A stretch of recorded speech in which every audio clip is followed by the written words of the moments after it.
Hello everyone, কেমন আছো তোমরা সবাই? আশা করছি অনেক ভালো আছো। আমি আজকে সকালবেলা ঘুম থেকে উঠেছি প্রায় ৬টা নাগাদ। সুমনের যেহেতু মর্নিং স্কুল আর আজকে না বৃষ্টি বৃষ্টি ওয়েদার। সকাল থেকেই ঝিরিঝিরি বৃষ্টি হচ্ছে। বাড়ির সামনে যে গাড়িটা দেখছো পার্ক করা আছে সেটা অ্যাকচুয়ালি মামা আর মামি এসেছে আমাদের বাড়িতে সানডেতে। তাদেরই গাড়ি মানে মামা শ্বশুর আর মামি শাশুড়ি। তো সানডের ভ্লগটাই আজকে মেইনলি আমি শেয়ার করব। কেন কি গতকালকেও ভেবেছিলাম করব বা সানডে রাত্রেবেলাও ভেবেছিলাম করব, করা হয়নি। তো সানডেতে আমি সকাল সকাল উঠে গিয়েছিলাম। ঘুম থেকে উঠে ফ্রেশ হয়ে মানে স্কিন কেয়ারটা করে নেব ভেবেছিলাম আর তাই করেছিলাম। কেন কি রান্নাবাড়ির একটা ব্যাপার ছিল সানডেতে। আমি কিছু আইটেম রান্না করেছিলাম আর ওদেরও আসার ব্যাপার ছিল দুপুরবেলা। তো আমি সেদিন স্কিন কেয়ারে ডট অ্যান্ড কির ফেস ওয়াশটা ইউজ করেছিলাম। এটা অয়েলি পিম্পল স্কিনের জন্য, যাদের পিম্পলের সমস্যা আছে খুবই ভালো। অন্যদিন আমি সিম্পলেরটা করি, কোনো দিন এটা ঘুরিয়ে ফিরিয়ে করি। আর এই প্লামের টোনারটা আর সিম্পলের আমার গো টু ময়েশ্চারাইজার এটা সবসময়। আর শ্যাডো ফিক্সের সানস্ক্রিন এটাই ইউজ করেছিলাম। মানে এটা ইউজ করা যেতে পারে অয়েলি স্কিন যেহেতু আমার, তাই জন্য তোমরাও করতে পারো যাদের অয়েলি স্কিন। তারপরে সকালবেলা বাড়িতে আর ব্রেকফাস্টে ঝামেলা করিনি। সুমনকে বলেছিলাম যে পুরি নিয়ে এসো, আর সানডেতে মোস্টলি আমি একটু পুরি খেতেই পছন্দ করি, তা আবার বাড়ির বানানো না, দোকানের কেনা পুরিটাই কিন্তু খেতে ভালো লাগে। বলে না একটা স্ট্রিট ফুডের আলাদাই টেস্ট থাকে, তো সেরকমই অবস্থা। ও হ্যাঁ, স্কিন কেয়ারের কথা বললাম, শুধু প্রোডাক্টগুলো দেখালাম, তোমাদেরকে একটু দেখিয়েই দিই আমি কি করে স্কিন কেয়ার করেছিলাম। তো প্রথমেই সিম্পলের ডট অ্যান্ড কির, সিম্পল তো সেদিন করিনি আমি ইউজ, ডট অ্যান্ড কির ফেস ওয়াশটা দিয়ে খুব ভালো করে ফেসটাকে ক্লিন করেছিলাম। 1 থেকে 2 মিনিট মানে মিনিমাম 1 মিনিট পর্যন্ত কিন্তু এইভাবে মাসাজ করে করে ফেস ওয়াশটা ইউজ করতে হয়। আমরা যেভাবে তাড়াহুড়োয় ফেস ওয়াশ ইউজ করি তাতে কিন্তু খুব একটা বেনিফিট আমরা পাই না। সুতরাং আমাকে এটা ডক্টরও বলেছে যে 1 মিনিট ধরে স্কিনে ফেস ওয়াশটা এভাবে হালকাভাবে জেন্টলি মাসাজ করে করে ফেসটাকে ক্লিন করতে হবে। তো আমি তাই করে নিচ্ছিলাম। তারপরে ইউজ করেছিলাম টোনার। ফেস ওয়াশের পরে যখন মানে ফেসটা হালকা হালকা ভেজা থাকে তখনই কিন্তু টোনার ইউজ করতে হয়। ফেসকে একদম ড্রাই হয়ে যাওয়ার পরে যদি আমরা টোনার ইউজ করি সেটা কিন্তু স্কিনের জন্য ভালো না। প্লামের এই মানে রোজ টোনারটা আমি কিনেছি। আমি নিয়াসিনামাইড টোনারটা কিনতে চেয়েছিলাম, আমার স্কিনে ওটা স্যুট করবে। কিন্তু আমার মনে হলো রোজটা কিনি, এখন ফেসে সেইভাবে কোনো প্রবলেম নেই। তারপরে এই যে সিম্পলের একদম জেল লাইক ফিনিশিং এই ময়েশ্চারাইজারটা আমি ইউজ করেছি। এটা সবসময় করি আর কি, প্রত্যেক দিন, সেদিন কি আর আজকে কি সব দিনই করি। এটাতে না জিঙ্ক আছে, আর জিঙ্ক কিন্তু পিম্পলের যাদের সমস্যা আছে সেই সমস্ত স্কিনের জন্য ভীষণ ভীষণ ভালো। এটা যদি ইউজ করা যায় তাহলে পিম্পলটা কিন্তু সেইভাবে হয় না, ব্রেকআউটটা হয় না আর কি। তোমরা করে দেখতে পারো। আর সেদিন বাড়িতে ছিলাম বলে সিরামটা আমি স্কিপ করে দিয়েছি। আমি কোনো অ্যাক্টিভ এজেন্ট আছে এরকম সিরাম সকালবেলা ইউজ করি না, যেরকম হাইলোরনিক অ্যাসিড, তারপরে নিয়াসিনামাইড সিরাম, এগুলো আমি বা কোজিক অ্যাসিড সিরাম এগুলো নাইট টাইমে আমি ইউজ করি। সকালে এমক্যাফেনের একটা গ্রিন টি সিরাম ইউজ করি। কিন্তু সেদিন বাড়িতে ছিলাম বলে ডিরেক্ট আমি ময়েশ্চারাইজারের পরে সানস্ক্রিনটা অ্যাপ্লাই করে নিয়েছিলাম। সানস্ক্রিন কিন্তু সবচেয়ে মানে নেসেসারি একটা জিনিস আমাদের স্কিন কেয়ারে। ময়েশ্চারাইজার আমরা সবচেয়ে কম দামে ইউজ করতে পারি, কিন্তু স্কিন কেয়ারে সানস্ক্রিনটা কিন্তু একটু বেশি দাম দিয়েই কেনা উচিত। কেন কি কম দামি সানস্ক্রিনগুলো কিন্তু অত বেশি এফেক্টিভ হয় না, কেন সানস্ক্রিন বানানো একটা খুব জটিল প্রসেস। কোনো একটা ডার্মাটোলজিস্ট বলছিল একটা পডকাস্টে, আমি শুনেছিলাম। তো সানস্ক্রিন সবসময় চেষ্টা করতে হবে যে একটু দাম দিয়ে কিনতে। সকালের এই বেসিক স্কিন কেয়ারটা করে আর তারপরে ব্রেকফাস্ট করে, ব্রেকফাস্টটা তো আগেই দেখিয়েছি কি করেছিলাম, চলে গিয়েছিলাম আমি রান্নার দিকে। তখন ঘড়িতে বাজে এই 11টা 5, তবে এই ঘড়িটা আমি 10 মিনিট ইচ্ছে করে ফার্স্ট করে রেখেছি। তো এরকম টাইমেই আমার যথারীতি নিচে যাওয়ার কথা, আর একটু স্কিন কেয়ারটা ভালো করে করলাম, কেন রান্না করলে না সানস্ক্রিনটা ইউজ করাটা মাস্ট, প্রচণ্ড হিট আসে মুখে। ঘরে থাকলেও কিন্তু সানস্ক্রিন ইউজ করতে হয়।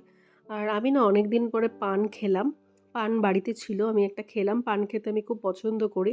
আর ভাবলাম পান খেতে খেতে রান্না করলে এই সানডেতে কিন্তু মন্দ হয় না। রান্নার জন্য মানে শাশুড়ি মা রান্না করেই রেখেছিল মোস্টলি সমস্ত কিছু। আমার ওপর চিকেন রান্না করার দায়িত্ব ছিল। মামা শ্বশুর আমার হাতে স্পেশালি দেশি মুরগি খেতে চেয়েছিল। তো এখানে আমার শাশুড়ি মা আমাকে পেঁয়াজ, রসুন এই সমস্ত কেটে আদা ছুলে এগিয়ে দিচ্ছিল। আমি বললাম যে, "দাঁড়াও তোমার একটা ভিডিও নিই।" ভেবেছে ফটো তুলবো। তাই ওরকম স্টিলভাবে পোজ দিচ্ছিল। শাশুড়ি মা এগুলো সব আমাকে কেটে রেডি করে দেয়। আর এই দেখো অলরেডি আমি যখন রান্নাঘরে গেলাম, তখন মায়ের সব রান্না হয়ে গিয়েছিল। এই যে এখানে মাছের ঝোল আছে। মাছের ঝোল করে ফেলেছিল। কেন মামি আবার দেশি দেশি মুরগি খায় না। মানে কোনো মুরগির মাংসই খায় না। মাছ মামির জন্য। আর এখানে একটা মিক্সড ভেজ সবজি করেছিল। আর তারপরে আমি বলেছিলাম ডাল করতে, মসুর ডাল করেছিল। অ্যাকচুয়ালি আমি বলেছিলাম রান্নাটা না খুব সিম্পল রাখতে। অনেক বেশি আইটেম রান্না করলে খাওয়া যায় না, ভীষণই বাজে লাগে খেতে। তো চলো এই ভিডিওতে আমি আবার টুকটুক করে আমি কি করে দেশি মুরগির মাংসটা রান্না করি সেটাও তোমাদেরকে দেখিয়ে দিচ্ছি। প্রথমেই আলুগুলোকে ভাজতে দিয়ে দিয়েছিলাম। আলুগুলো না আমি ডিরেক্ট মাংসের ঝোলে ছেড়ে দেই না, আমি একটু ভেজে দিই। তাতে আলুর মানে যে একটা কাঁচা কাঁচা মানে একটা গন্ধ স্মেল সেটা কিন্তু থাকে না। মানে আমার রুচি হয় না ডিরেক্ট দিতে, অনেকে ডিরেক্ট দেয়, দিতে পারে। কিন্তু আমি একটু কিন্তু এরকম করে ভেজেই দিই আলুটা। ওদিকে আমি মাংসটা তো ম্যারিনেট করে রেখেছিলাম আর তারপরে একটা পেঁয়াজ কুচি মাংসতে দিয়ে দিলাম। দেখো একটা সিক্রেট বলি, মাংস যখন রান্না হবে তখন তো পেঁয়াজকে ভেজে দেবেই, কিন্তু কিছুটা পেঁয়াজ ওই পেঁয়াজ থেকেই নিয়ে ম্যারিনেশনের সময়ও মাখিয়ে রাখবে মাংসের সাথে। তাতে কি কিছুটা পেঁয়াজ তুমি ভাজছো আর কিছুটা পেঁয়াজ কাঁচা থাকছে, সেই অবস্থাতে তুমি দিচ্ছ। এতে না গ্রেভিটা ভীষণ ভালো হয়। আর সব পেঁয়াজকে যদি ভেজে নেওয়া যায় তাহলে গ্রেভির যে থিকনেসটা ওটা কিন্তু অনেকটাই কমে যায়। তারপরে যেরকম রোজকারের গোটা গরম মশলা মাংস রান্নার জন্য জিরে ফোড়ন এগুলো দিয়ে পেঁয়াজটাকে খুব ভালো করে ভেজে নিয়েছিলাম। আর এখানটায় রসুন দিয়েছিলাম। আমি রসুনটা একটু কম ইউজ করি, তাই পেঁয়াজের পরিমাণের থেকে রসুনের পরিমাণটা কিন্তু অনেকটাই কম দিয়েছিলাম। অ্যাকচুয়ালি রসুনের ফ্লেভারটা আমার খুব পছন্দ না, আর খুব হিট প্রডিউস হয় বেশি রসুন খেলে শরীরে। পেঁয়াজকে এইভাবে শ্যালো ফ্রাই করে নেওয়ার পরে এর মধ্যে ম্যারিনেট করা মাংসটা আমি ছেড়ে দিয়েছিলাম। আমি কিন্তু ততক্ষণেও বেটে রাখা মশলাটা, যেটা মিক্সচারে আমি বেটেছি, তোমাদেরকে দেখিয়েছিলাম কতটা পরিমাণে লঙ্কা বা আদা দিয়েছি, সেটা কিন্তু তখনও অ্যাড করিনি। আর এইদিকে আমি বসিয়ে দিয়েছিলাম একটু কাঁচা আম ভাপ দিতে। মানে ভাপ দিয়ে যদি জলটা ফেলে নেওয়া যায় তাহলে কিন্তু টক ভাবটা থাকে না। জলের মধ্যে আম দিয়ে ভাপিয়ে নেব। একটু হলুদও দিয়েছি যাতে কষ্টা ভাবটা না থাকে, আর একটু লবণ। দেখো মাংসে এখন আমি অ্যাড করলাম কি ওই বেটে রাখা মিক্সচারের মশলাটা। প্রথমে কিন্তু মাংসটাকে ম্যারিনেশনের পরে মানে ওই তেলের মধ্যেই পেঁয়াজ রসুনের সঙ্গে একটু ভাজা ভাজা করে নিয়েছিলাম ঢাকা চাপা দিয়ে। তারপরে আস্তে আস্তে মাংস ফুটছে এখন। তো এইভাবেই আর কি নর্মাল প্রসেস যেটা সবাই করে, একটু কষা কষা করেই নামিয়েছিলাম। আর এই দিকে আমার চাটনিটা অলমোস্ট রেডি। এটাকে আরও একটু ড্রাই করব। এটা আমের ঠিক চাটনি না, আমের টক বলা যেতে পারে, একটু স্যুপ টাইপের হয়। এটা কিন্তু কাঁচার আম দিয়ে সবচেয়ে ভালো হয়। এখন আমগুলো সেই পর্যায়ে কাঁচা নেই যখন মার্চ, এপ্রিল, মে মাসে যেরকম কাঁচা থাকে। তখনকার আম দিয়ে কিন্তু বেশি এটা টেস্টি হয়। তো যাই হোক করেছিলাম, মোটামুটি টেস্ট হয়েছিল। এই যে আমার এখানে আমের টক রেডি। আর যেই মুহূর্তে এটা রেডি হয়েছে সেই মুহূর্তেই বাড়িতে চলে এসেছিল মামা আর মামি। আমি রান্নাঘরে ছিলাম। তো শাশুড়ি মাই তাদেরকে ওয়েলকাম করে আর তারপর আমি বেরিয়ে দেখলাম এই যে এসব এনেছে। ফর্মালিটিস তো করতেই হবে। ফর্মালিটিস করতে না করা হয় তবুও দই এনেছিল, স্প্রাইট এনেছে, মিষ্টি এনেছে। যদিও মিষ্টি আমরা কেউই পছন্দ করি না সেরকম, তবু এনেছে।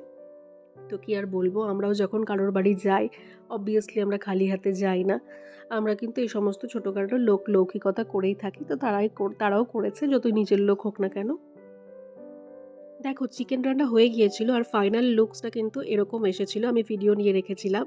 আর পরিমাণটা একটু কম মনে হচ্ছে কেন আমার বাবাকে আমি দিয়ে পাঠিয়েছিলাম চিকেন, তাই জন্য একটু কম মনে হচ্ছে। তো এখানে দুপুরবেলা খাবার জন্য লাঞ্চের জন্য সবার প্লেটগুলো সাজানো হচ্ছিল আর কি।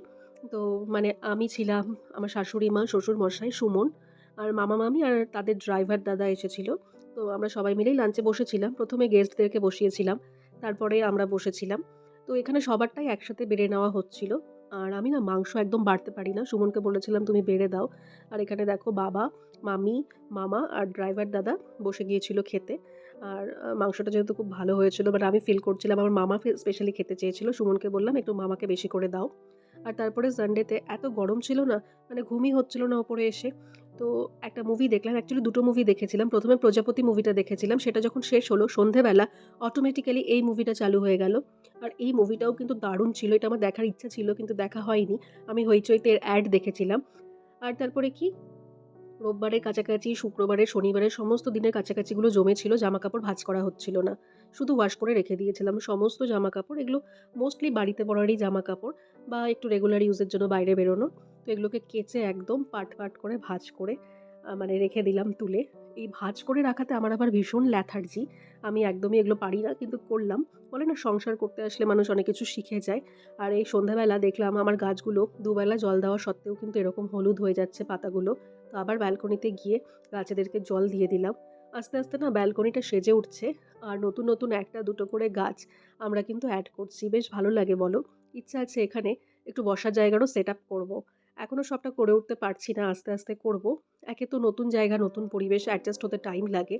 আর নতুন বিয়ের পরে ঘর এত এলোমেলো থাকে না, গিফটই তো মোটামুটি ৪-৫ মাস পরে খোলা হয়েছে অর্ধেক গিফট, কি আর বলব।